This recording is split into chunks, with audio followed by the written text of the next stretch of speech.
In this video lecture, we delve into the intricate trade relationship between Britain and China that led to the infamous Opium Wars.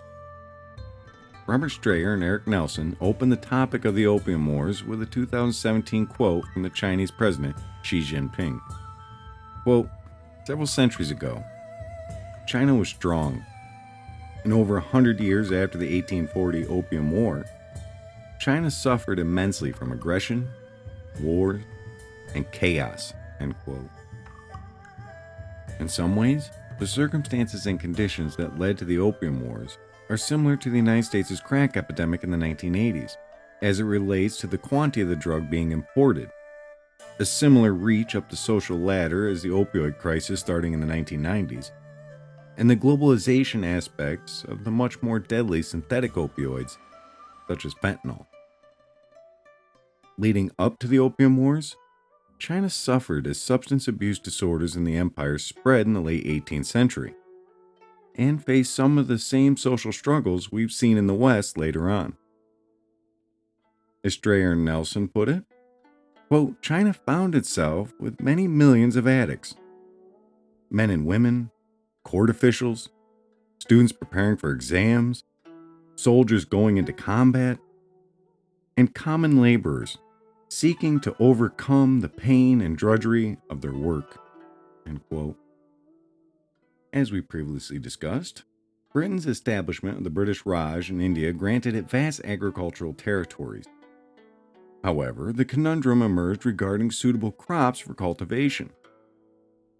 The climate was good for cotton growth, and with the Industrial Revolution escalating, or at least budding, there was an elevated demand for raw materials. Despite this, the global cotton market faced challenges due to factors like the United States' use of slave labor and the rise of Egyptian cotton, which drove down global prices. At the same time, the British East India Company grappled with mounting debt as it expanded British dominion across India. But there was another crop that could grow very well in this area, and that was the poppy plants. And they were the key source for opium production. For over 5,000 years, the opium poppy has been used for medicinal purposes. They would take the unripe seed and make cuts in it. Then the milky fluid that comes out is dried. This constitutes opium. When complete, opium could easily be smuggled from India into China. This dynamic set the stage for a complex trade interaction and eventual conflict with China, thereby initiating a series of events collectively known as the Opium Wars. But before we discuss the increased supply of opium flowing into China, we should familiarize ourselves with the Qing dynasty, who ruled China at the time.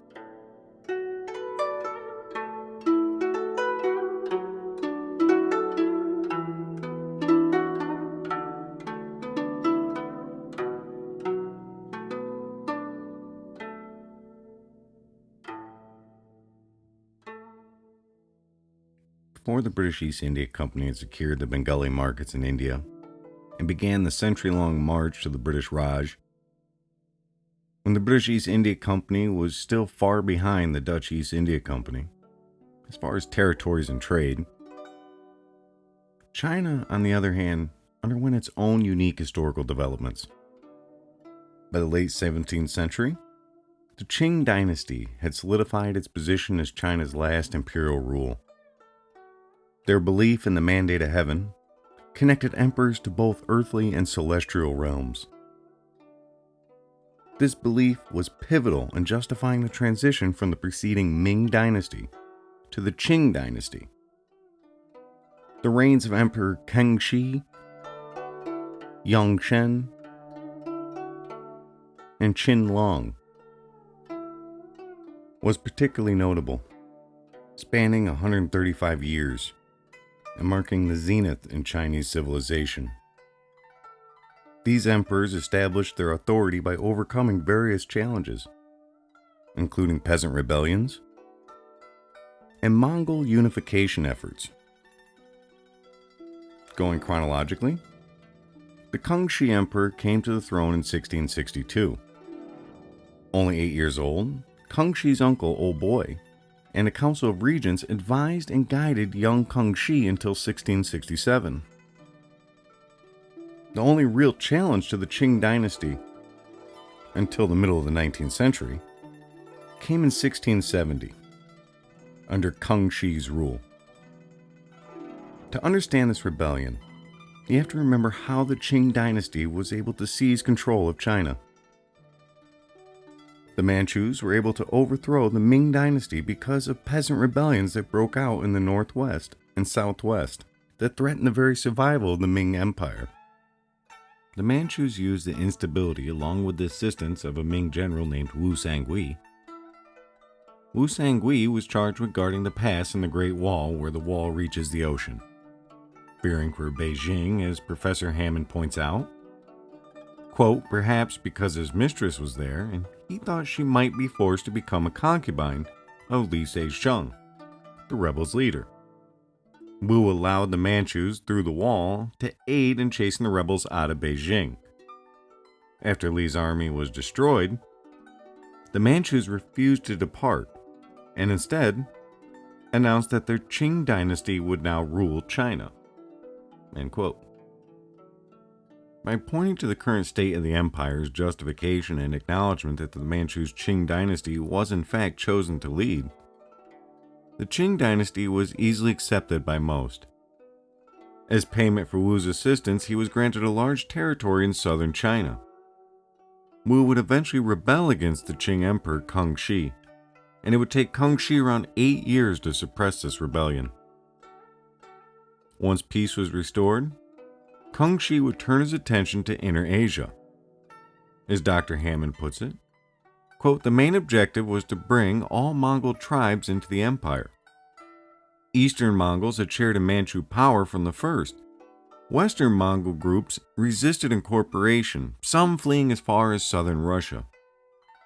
Kangxi's campaigns did not resolve this problem, but it did extend Qing power into what is now Xinjiang Province, or New Frontier. End quote.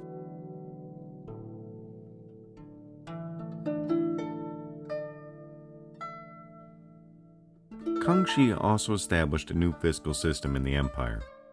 In 1712, a fixed tax rate on the land through the empire was created. This was based on a survey carried out to determine who owned and farmed specific plots of land. Almost naturally, the wealthiest landowners would object to this, but in order to maintain their support, once established, the tax rate would remain in perpetuity, which means the tax on the land could not change no matter the changing circumstances in the country. As Professor Hammond stated, quote, laying the foundation for later fiscal problems, end quote. When Kangxi died in 1722, his 13th son would succeed him. Many believed the edict that named him emperor was forged. But Yongzhen would imprison or exile many of his brothers. He would only lead for 13 years, but is credited with simplifying and streamlining some aspects of the government, mainly the policy-making bodies, and the start of the creation of the Grand Council, which would become the main organ for the imperial government. This brings us to our third emperor, Qinlong, who would succeed Yongzheng in 1735. Some historians argue Qinlong was one of the greatest rulers in Chinese history. He would continue a long age of peace and prosperity in the empire. As Professor Hammond put it, quote, he managed the government and the economy in a pragmatic way, relying on the advice of his Confucian officials, but always paying close attention to the day-to-day workings of the government, end quote. Under Emperor Qinlong, China's population approached 400 million by the end of the 18th century. Part of this population boom was due to the rising quality of life in China, as China was one of, if not, the richest country in the world, and Chinese products flowed in an ever-expanding global economy. Qinlong also was able to complete his grandfather's work through military campaigns, as well as diplomatic acts to bring the Mongol tribes into the empire through the 1760s and 1770s. Qinlong pursued the policy of honoring defeated leaders with titles and wealth. This would gain him loyalty of many as he pushed the Qing authority into Tibet and expanded the empire's borders in the southwest. This would include the island of Taiwan. Towards the end of Qinlong's reign, new problems started to take form, as Professor Hammond put it. Quote, given the existing technologies and patterns of land tenure, the growth of the Chinese population began to push ecological limits, end quote. The standards of living stagnated during the late 18th century. This, with the increased pressure from the outside world that Hammond described as, quote, the rise of an aggressive, expansive system of state-sponsored capitalism in the West, began to lead to a conflict between the Atlantic world and East Asia, end quote. In Imperial Twilight, The Opium War and the End of China's Last Golden Age by Stephen R. Platt, we see another argument put forward when they comment on the concept of inevitability when thinking of this clash of civilizations. Quote, although this early age of contact between China and the West has been treated in retrospect as if it were somehow always destined to end in war, it was not. The Opium War did not result from an intractable clash of civilizations, as it would later be framed in the West. Neither did it represent the culmination of some grand imperial master plan, as it's generally understood in China. To nearly all parties concerned, including even the government ministers who launched it, the war was all but unthinkable until it actually began, end quote. Platt's perspective highlights some interactions between foreigners and the people of Canton that showcased a prevailing theme. Quote, over the long term, those who came together in Canton found more common ground than conflict, end quote. While individual interactions did indeed find mutual understanding, it's important to acknowledge that between the two nations, common ground was scarce. Misconceptions and conflicts seemed almost inevitable.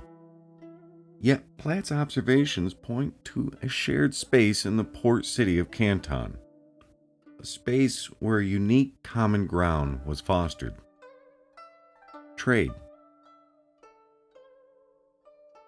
However, the nature of this shared common ground, known as trade, became a source of contention between these two nations, due to differing perceptions of its value and proper conduct. The Chinese imperial government viewed foreign trade as a privilege rather than a right, a gracious allowance from the emperor that should be strictly controlled. Contrastingly, the burgeoning British capitalism of the time, as outlined in Adam Smith's Wealth of Nations, published in 1776, endorsed the concept of what French economists refer to as laissez-faire, or minimizing government interference in the economy, and advocating for a free market.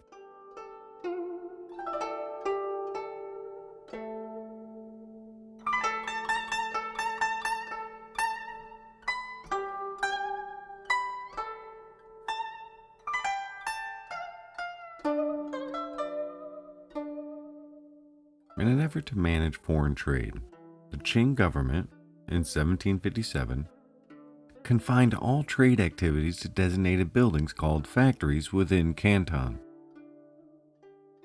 All trade would have to go through an appointed official, called a hung merchant. Known to the British as the Hoppo, the Hoppo would have to vouch for the conduct of the foreign traders, as well as all trade. This limitation aimed to prevent Chinese silver from exiting the country, or if it did, to ensure it favored the Qing Empire.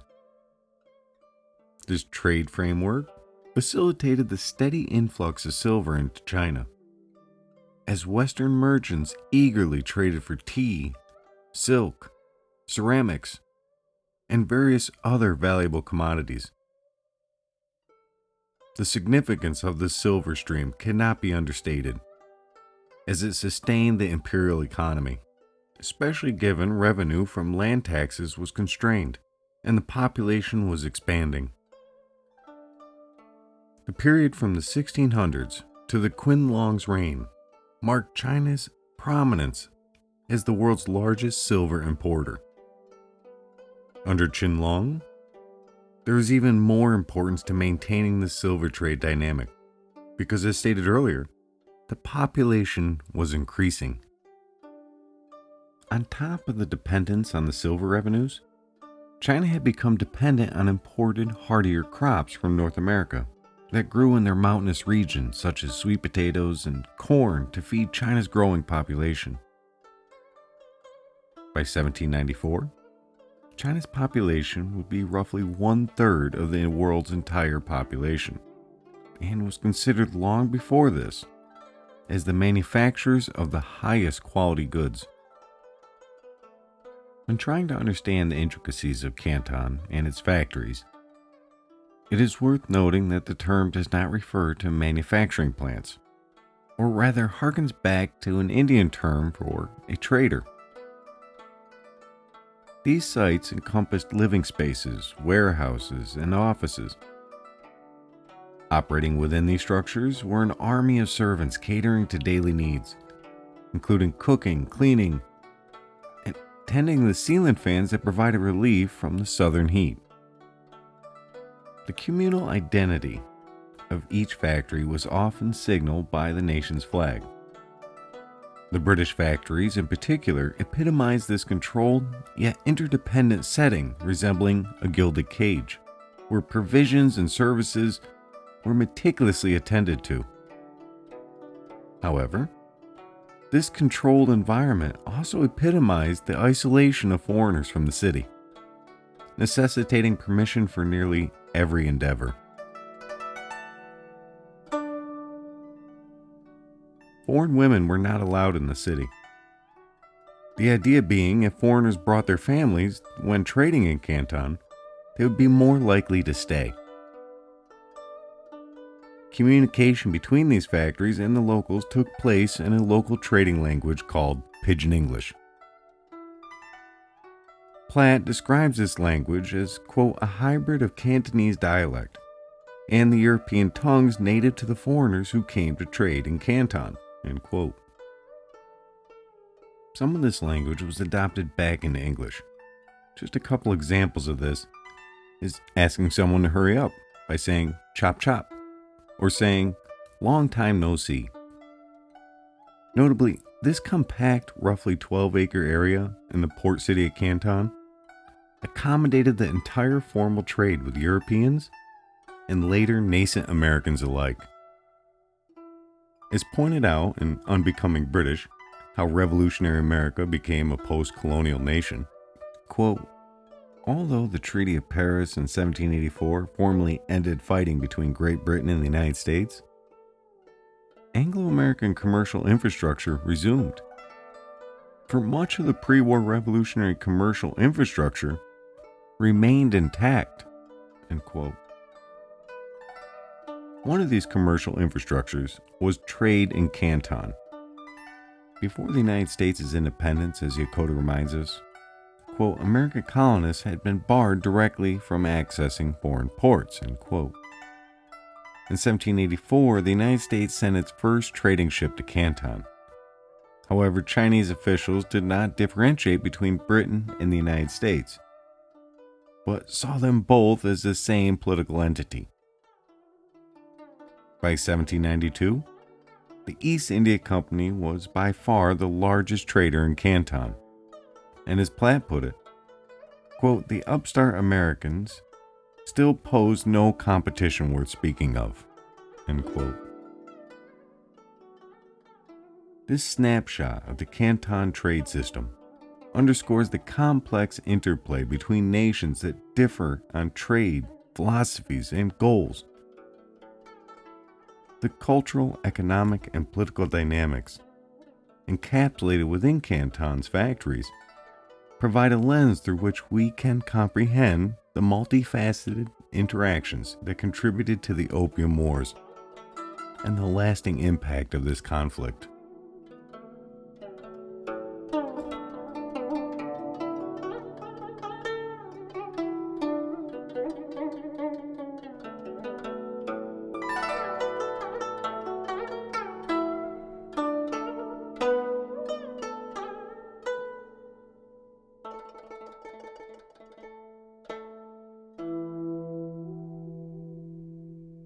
One of these interactions that could further our understanding of how the Opium Wars came to be is the journey of James Flint.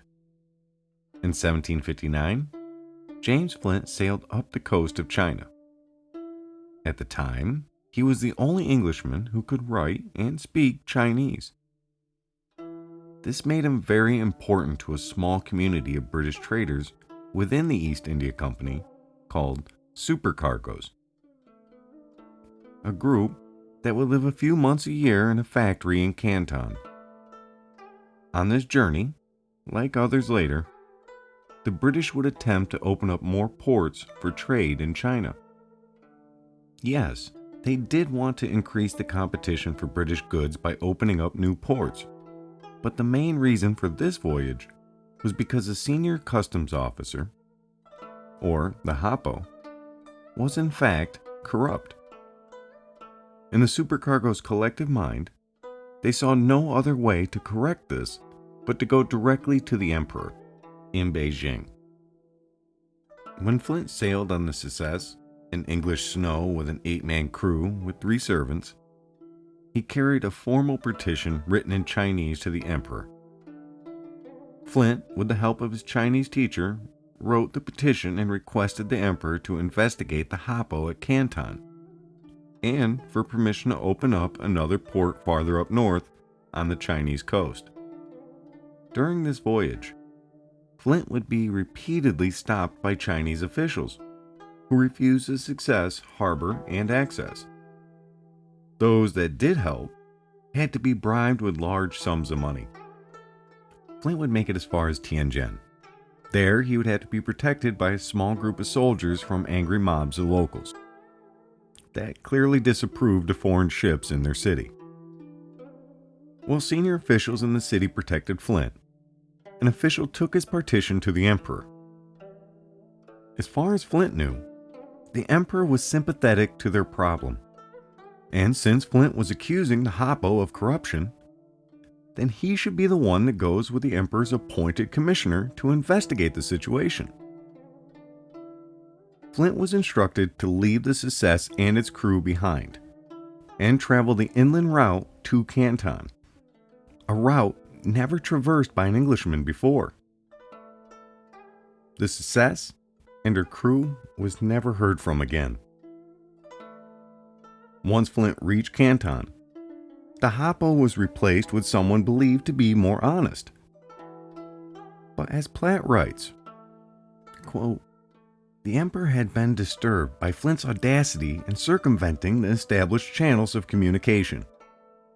In particular, Flint had sailed on an English ship into ports where foreign vessels were forbidden, and he had submitted a petition in Chinese directly to the sovereign despite having no rank or status within the empire. End quote. An edict would arrive shortly after Flint's arrival in Canton, demanding his arrest for these crimes. He would spend 3 years in a Chinese prison until he was forced on a British ship and forbade from ever returning. Compared to his Chinese teacher, Flint did get off easy. His instructor was, in the emperor's eyes, the largest to blame.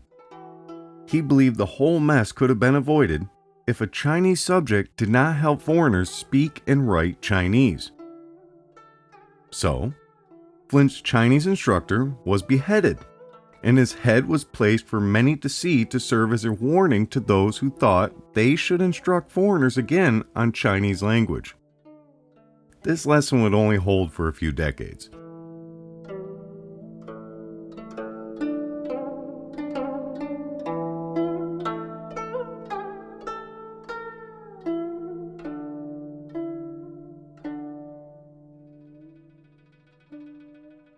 In 1792, Ambassador Lord Macartney would begin his 2-year journey as the first ambassador from Great Britain to pay his respects to China.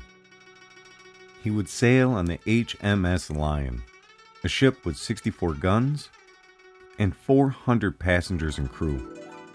The Lion would be followed by the Hindustan, a 56-gun East Indiaman, which was a merchant ship that was armed as well as many English naval man-of-wars.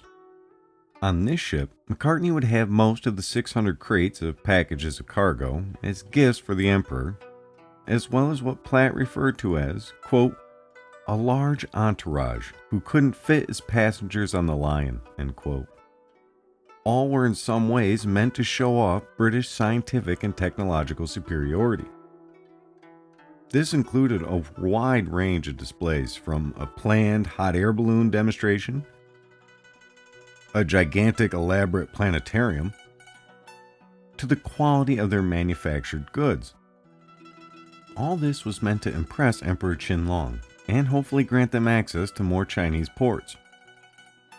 The East India Company would fund this expedition, but was very concerned with offending the emperor in any way that could affect trade in Canton. Imperial Twilight sheds light on the problem this sets up. Quote, embassies such as Vietnam or Korea did not come to impress the throne. They came to seek the emperor's approval, which gave them political power back home. To demonstrate their government's legitimacy in the eyes of the powerful Qing emperor was to argue for their own sovereign's right to rule in his country, end quote. With this misunderstanding set up, along with the obstacles of sailing the Yellow Sea, which was uncharted by British sailors, the problem of finding an interpreter, and all the worries of representing a government, it is a small surprise the Macartney expedition made it. Seems how his predecessor would die during the British's first attempt to send an ambassador. It would be the only successful accomplishment of the journey. When the meeting the emperor was going to happen, the issue of the kowtow would be the next link to break in the chain of diplomacy. It was customary for individuals who came before the emperor to perform the kowtow, to humble themselves before the supreme power of the emperor. It requires the individual to perform 9 kneeling bows to the ground, 3 sets of 3. Macartney refused to do this. His justification was he would not perform an act that was not required of him to perform to his own king. In his view, the king and the emperor were on the same level. He originally proposed he would perform the ceremonial act if someone of equal status in the Qing government performed the act for King George, or at least in front of a portrait of the king Macartney had brought with him. This would be a hard, almost laughable no. Macartney believed that there should be a different ceremony for a nation equal to the Qing Empire. So he proposed he would bend on one knee and bow his head once. This was customary to do before the King of England. This would be accepted, and the meeting would move forward. For all the problems it caused, Qinlong really did not show any sign of caring about the change in the ceremonial act, at least during this meeting.